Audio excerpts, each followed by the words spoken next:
আসসালামু আলাইকুম। অন্য মঞ্চের আলোচনায় আপনাদের সকলকে আমন্ত্রণ জানাচ্ছি।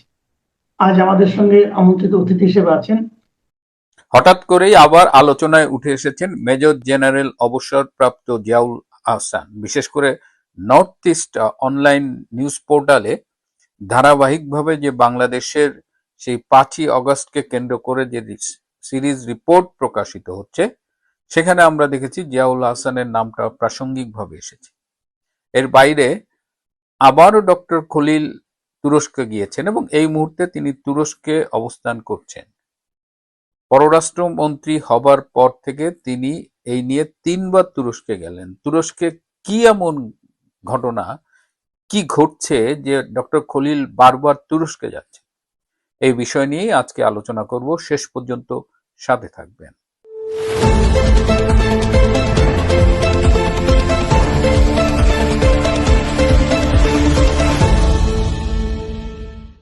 আসসালামু আলাইকুম এবং আদাব।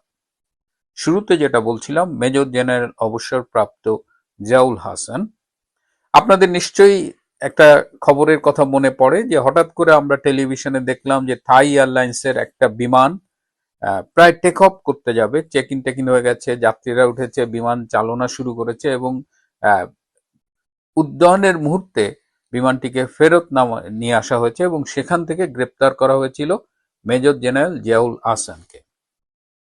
ইন্টারেস্টিং বিষয় হলো, নিউজে যখন দেখাচ্ছে, খবরে বলছে যে মেজর জেনারেল জিয়াউল হাসানকে এয়ারপোর্টে থাই এয়ারলাইন্সে পালিয়ে যাওয়ার মুহূর্তে গ্রেপ্তার করা হয়েছে, সেই মুহূর্তে আসলে তিনি এই সংবাদটি দেখছিলেন তার ক্যান্টনমেন্টের বাসায় বসে।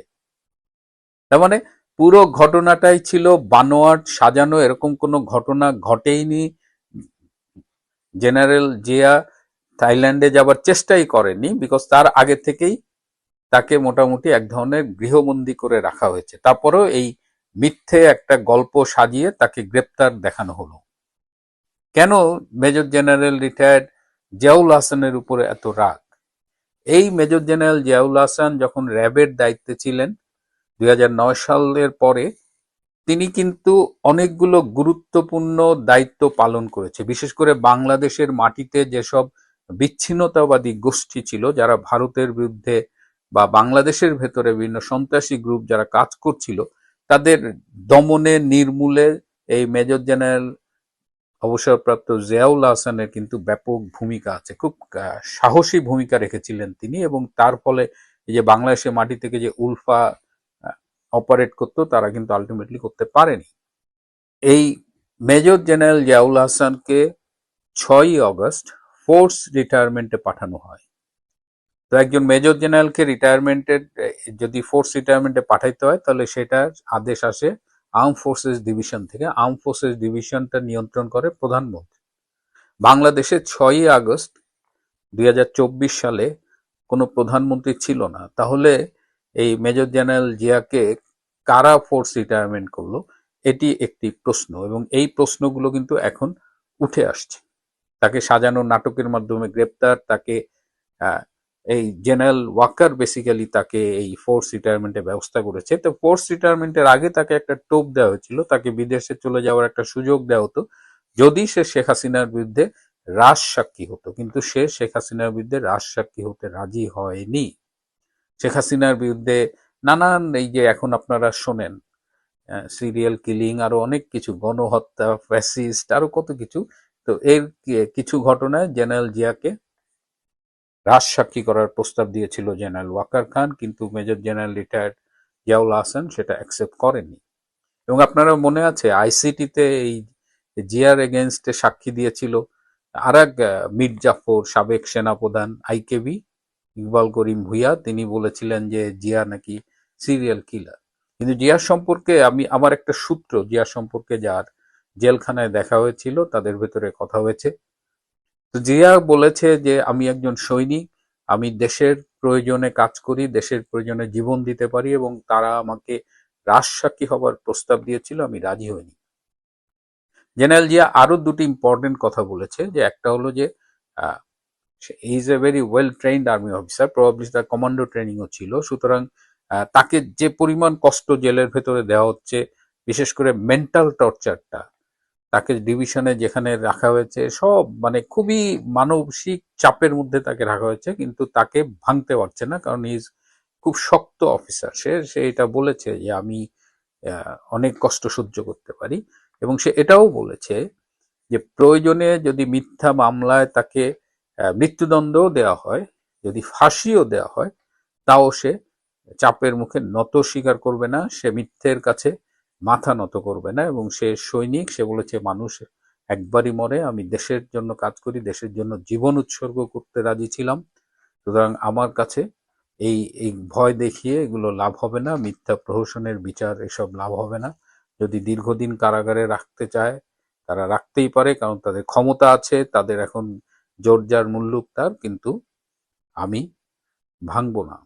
তো জেনারেল জিয়া, যেটা বলছিলাম, জেনারেল জিয়ার ব্যাপারে আরেকটা ইন্টারেস্টিং তথ্য আছে যে 4 আগস্ট 2024 সে কিন্তু বুঝে গিয়েছিল যে পুরা ওয়াকার এবং সেনাবাহিনীর একটা অংশ, নৌবাহিনীর প্রধান, এরা কি করছে এটা জেনারেল জিয়ার কাছে একদম ক্লিয়ার হয়ে গেছে। এবং সে 5 আগস্ট গণভবনে চেয়েছিল যে গিয়ে প্রধানমন্ত্রীকে পুরো প্ল্যানটা বলার যে হোয়াটস হ্যাপনিং, এবং সে গণভবনে যোগাযোগ করেছিল মাননীয় প্রধানমন্ত্রী শেখ হাসিনার সাথে দেখা করতে, কিন্তু তাকে দেখা করতে দেওয়া হয়নি। সে কার সাথে যোগাযোগ করেছিল এবং কে তাকে দেখা করতে দেয়নি সেটাও আমি জানি, কিন্তু এখানে আমি তার নামটা বললাম না। এই নামটা আমি হয়তো শেখ হাসিনাকে জানাবো। কিন্তু একটা জিনিস খেয়াল করলাম যে গণভবনে শেখ হাসিনাকে একটা বলয় ঘিরে রেখেছিল, যারা তাকে জনবিচ্ছিন্ন করেছিল এখন যেটা মনে হচ্ছে, এবং তাকে অনেক কিছু জানতে দেওয়া হয়নি। কারণ আমার মনে আছে যে 2020 সালের ফেব্রুয়ারির শেষের দিকে একদম মানে করোনা তখন আসি আসি, বাংলাদেশ পুরো লকডাউনে যায়নি। তো সেই সময় আমি একবার গণভবনে গিয়েছিলাম অস্ট্রেলিয়া আসার আগে, এবং আমি নেত্রীকে একটা বই দিয়েছিলাম, কলকাতার কবি অমিত গোস্বামীর লেখা মৃত্যুঞ্জয়ী মুজিব, এবং আমি বলেছিলাম যে নেত্রী, অমিত গোস্বামী এই মুহূর্তে ঢাকায় আছে এবং সে এই বইটা আপনাকে দিতে চায়। তো নেত্রী বলেছিল ওকে নিয়ে আসিস। তো তারপরে আমি অমিত গোস্বামীকে নিয়ে গেলাম, তো তখনও ওই কোভিড আমাদের মানে হাতে একটু হ্যান্ড ওয়াশ করে যাইতে হয়। তো আমি দেখেছি যে আমাদের আগে ছিল তেজগাঁ আওয়ামী লীগের একজন নেতা, এবং তখন যেহেতু করোনার কারণে ক্লোজ কন্ট্যাক্ট একটু প্রিভেন্ট করা হতো, তো সেই লোক যে সাথে সাথে নেত্রী পায়ে সালাম করলেন, এবং নেত্রী তাকে মানে কিছু কনফিডেন্সিয়াল কথা আমাদের সামনেই বললেন। তো তারপরে অমিত বইটা দিল, আমরা ছবি তুললাম।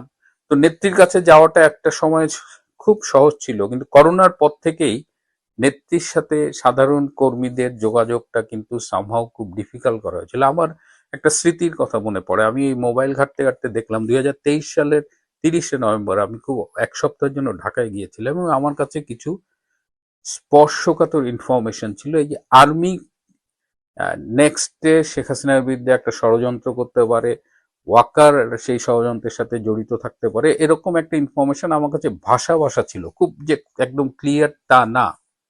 তারপর আমি ভাবলাম যে আমি যতটুকু জানি অন্তত আমি নেত্রীকে জানাই দিই। তো আমি গণভবনে যোগাযোগ করলাম। তো আমাকে বলা হলো যে ঠিক আছে, আপনি অপেক্ষা করেন, আপনার কাছে একটা ফোন আসবে, ফোন আসলে আপনি গণভবনে চলে আসবেন। তো আমি ওয়েট করছিলাম, ধানমন্ডির 2-এ একটা ক্যাফেতে বসেছিলাম। তো আমার কাছ থেকে একটা ফোন আসলো এবং বলল যে অনেক ব্যস্ত উনি, আচ্ছা আপনি অপেক্ষা করেন। তো আমি সেই সারা বিকেল সন্ধ্যা অপেক্ষা করলাম, কিন্তু আমি আর নেত্রীর সাথে দেখা করতে পারিনি। তো আমি দেখা করলেই যে অনেক কিছু হয়ে যেত তা না, কিন্তু আমার একটা আফসোস থেকে যায় যে অন্তত আমি এটা বলতে পারতাম। এবং পরবর্তীতেও যেটা জানলাম যে একেবারে 3 তারিখ 4 তারিখ আগস্ট মাসের নেত্রীকে এক ধরনের মানে অন্ধকারের মধ্যে রাখা হয়েছে, এবং তাকে বিভ্রান্ত করেছে সবচেয়ে বেশি জেনারেল ওয়াকার, যে সব দায়িত্ব আমি নিচ্ছি, আমি কন্ট্রোল করব, কিন্তু ওয়াকারই ছিল মানে মেইন ক্রিমিনাল। এটা ইমপ্লিমেন্টেশনে ওয়াকারকে দিয়েই ঘটনাগুলো ঘটানো হয়েছে, যেহেতু ওয়াকার প্রধানমন্ত্রী খুব বিশ্বস্ত ছিলেন, সেনাপ্রধান ছিলেন। তো ওয়াকার এই সুযোগটা নিয়েছে। তো আজকে জেনারেল জিয়ার এই বিষয়ের আর আরেকটা বিষয় যেটা বলছিলাম যে এই ডক্টর খলিলুর রহমান আবার তুরস্কে গিয়েছেন। তিনি কেন তুরস্কে গিয়েছেন এবং বারবার কেন তুরস্কে যাচ্ছেন, এবং চীন, তুরস্ক, পাকিস্তানের একটা বলয় তারেক রহমানের সরকারের সাথে খুব ঘনিষ্ঠ যোগাযোগ মেনটেন করছে। তারা নিশ্চয়ই কোনো একটা গুটি চালছে, এবং এই বিষয়টা ভারতকে এবং পাশাপাশি আমেরিকাকে কিন্তু খুব চিন্তিত করে তুলেছে। বিশেষ করে ভারত জানতে চায় যে ডক্টর খলিলের তুরস্কে কি এত কাজ। এবং এই মাসে পশ্চিমবঙ্গে নির্বাচন বলে ভারত বাংলাদেশের সাথে খুব একটা আলোচনা করছে না, কিন্তু আগামী মাসে মে মাসে ভারতের প্রতিনিধি দলের সাথে বাংলাদেশের একটা প্রতিনিধি দলের মিটিং হবে, এবং সেই বৈঠকে আশা করা যায় যে এই বিষয়গুলো নিয়ে আলোচনা হবে। ইতিমধ্যেই ভারতের পক্ষ থেকে বিভিন্ন বিষয়ে কনসার্ন এক্সপ্রেস করা হয়েছে যে আহ, বাংলাদেশের সাথে, বিশেষ করে তারেক রহমান সরকারের সাথে যে একটা আন্ডারস্ট্যান্ডিং ছিল, সেই আন্ডারস্ট্যান্ডিং যে মুচলেকা সই করে তারেক রহমান ক্ষমতায় এসেছিলেন, তার ভবিষ্যৎ নিয়ে কিন্তু ভারত ইতিমধ্যেই চিন্তিত। এবং এই চিন্তিত হওয়ার সাথে যোগ হয়েছে আমেরিকা। আমেরিকাও এই তুরস্কের সাথে এই মাখামাখিটা ভালোভাবে দেখছে না। পাশাপাশি চীন নিয়ে তো আমি এর আগেও কথা বলেছি যে মার্কিন রাষ্ট্রদূত বাংলাদেশে যিনি আছেন ব্র্যান্ড, তিনি কিন্তু ডক্টর খলিলকে বলেছেন এই বিষয়গুলো। সুতরাং এটা আমরা একটু দেখব যে ডক্টর খলিল, আর আরেকটা বিষয় হলো যে ডক্টর খলিল যেখানে যান তার সাথে কিন্তু এই পররাষ্ট্র উপদেষ্টা হুমায়ুন কবির যান। হ্যাঁ, এর কারণ হলো যে তারেক রহমান কিন্তু ডক্টর খলিলকে পুরো বিশ্বাস করেন না, সুতরাং গার্ড হিসেবে হুমায়ুন কবিরকে পাঠান। এবং এটা নিয়ে ডক্টর খলিল নিজেও একটু বিরক্ত যে যেখানেই যায় মানে আমার সাথে পিস পিস এই হুমায়ুনকে পাঠানো হয়। তো ডক্টর খলিল কি করছে, তারেক রহমান কি খলিলকে ম্যানেজ করতে পারবে কিনা, খলিলের এজেন্ডাটা কি? খলিল একদিকে আমরা বলছি যে সে আমেরিকার এজেন্ট, আবার ওদিকে পাকিস্তান, তুরস্ক, চীন এদের সাথেও মেনটেন করছে। সুতরাং খলিল কিন্তু খুব বিপজ্জনক একটা এবং রহস্যময় চরিত্র হয়ে উঠছে। প্রিয় বন্ধুরা, আজ এ পর্যন্তই। ভালো থাকবেন, সুস্থ থাকবেন, তার চেয়েও জরুরি হলো নিরাপদে থাকবেন। সবাইকে অনেক ধন্যবাদ।